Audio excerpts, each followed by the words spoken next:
Bet horse racing on DRFTV. We'll match your first deposit of $200. Get free expert picks and past performances, plus weekly cash back.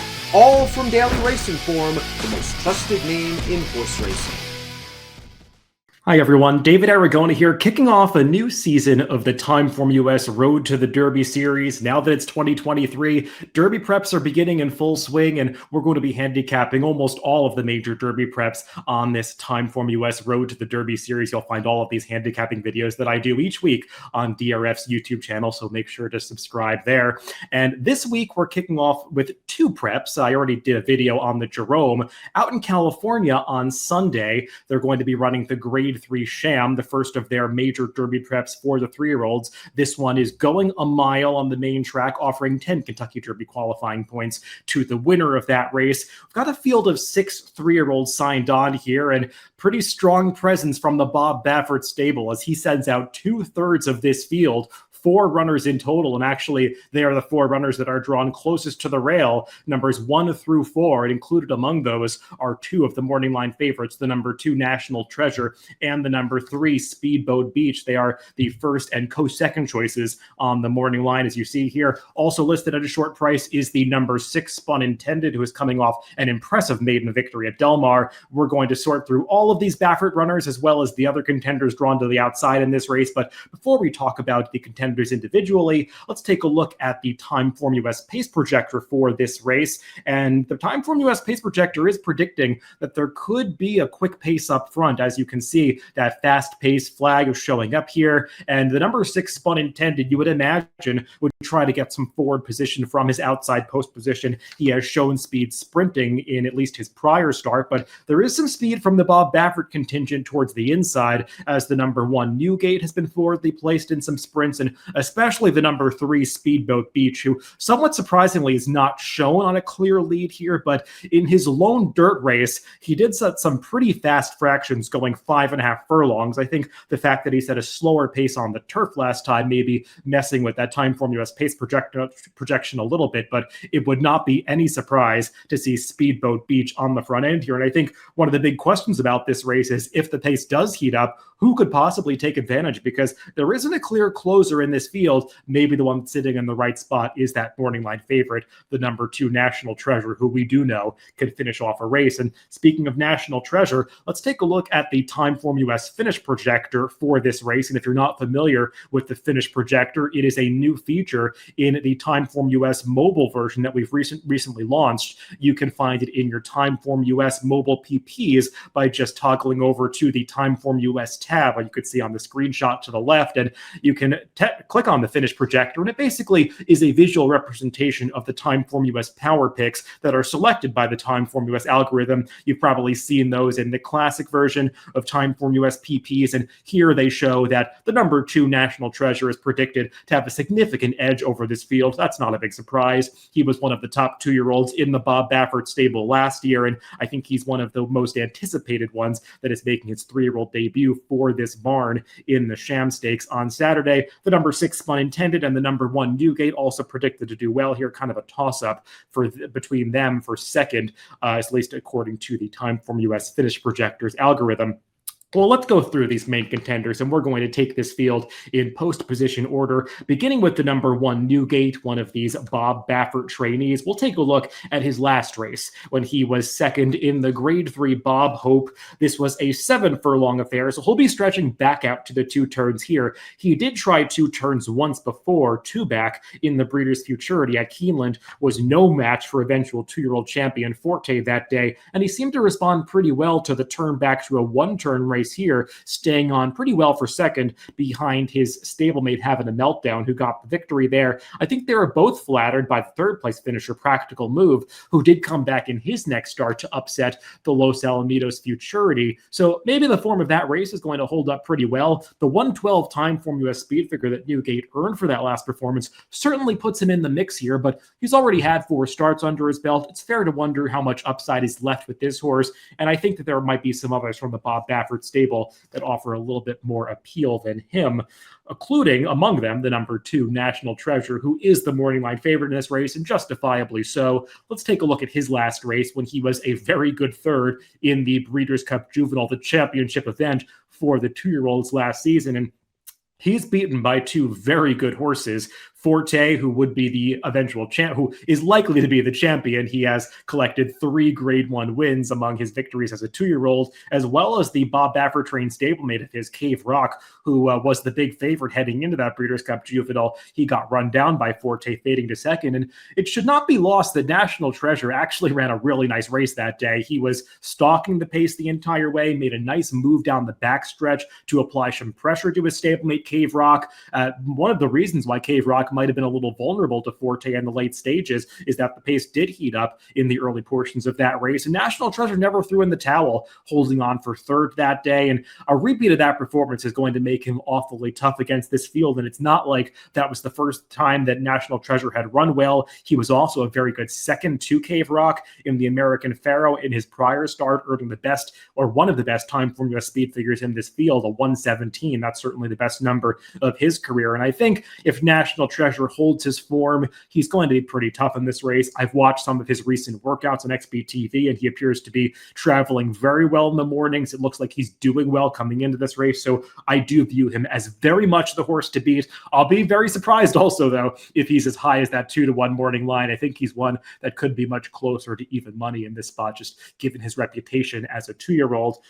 Next in the Bob Baffert lineup is the number 3, Speedboat Beach, and we'll go all the way back to his career debut, which was his only dirt race. This took place at Del Mar back in September when he blazed 5.5 furlongs in 101 and 4/5 seconds. I believe this was a track record-setting performance at Del Mar. He's beating a couple of Bob Baffert-trained stablemates on this day, including Hejazi, who was second, who would come back to place in a Grade 1 stakes a little bit later in the year. He was actually third behind National Treasure in that American Pharaoh.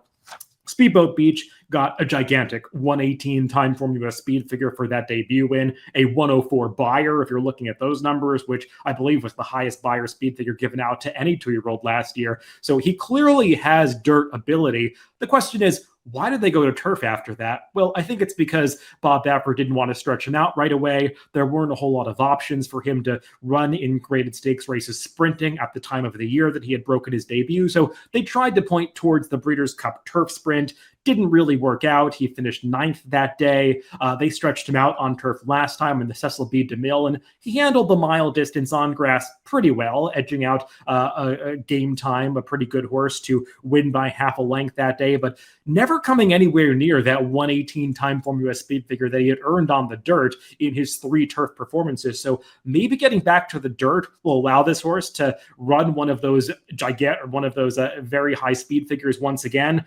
I'm a little bit skeptical. The 1 mile distance on the dirt is a bit more of a test of stamina. I think this horse is a pure speedball. I do believe he's going to be on the lead in the early going, but I'm a little bit reticent to trust him to get this distance in a race where I think some others are a little bit better inclined to go the 1 mile trip. The probably least accomplished of the 4 Bob Baffert trainees is the number 4, Reincarnate. Let's take a look at his last race. When he broke his maiden in the 4th start of his career, he had finished second 3 times in a row to begin his campaign as a 2-year-old, and all of them were good efforts. He just couldn't quite get the job done. Not so on this day, as they sent him right to the front end. John Velasquez put him on the lead, and he was able to turn away all challengers to hang on for the victory by 3/4 of a length. And notably, this was going the 1 mile distance at Del Mar around 2 turns. So we know that stamina is not going to be a big problem for this horse. Just watching all of his races, he seems like one of these big, goofy horses that still is learning how to run a professional race.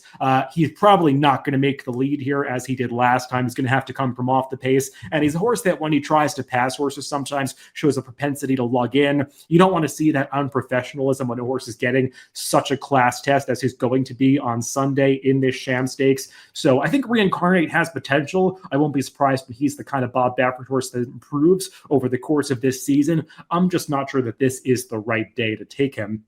And then, of course, there are 2 runners in this race that are not trained by Bob Baffert. One of those is the number 5, Paxa Wallop. We'll take a look at his race 2 back when he won the Zuma Beach on the turf course. And the big question for this guy is the switch from turf to dirt, because he's only tried dirt once in his career, and that was in his career debut sprinting over a sloppy track at Gulfstream back in June. Clearly wanted no part of the 5 furlongs that day and may not have wanted any part of the dirt either. He just didn't look like he got over that surface as well as he gets over the turf.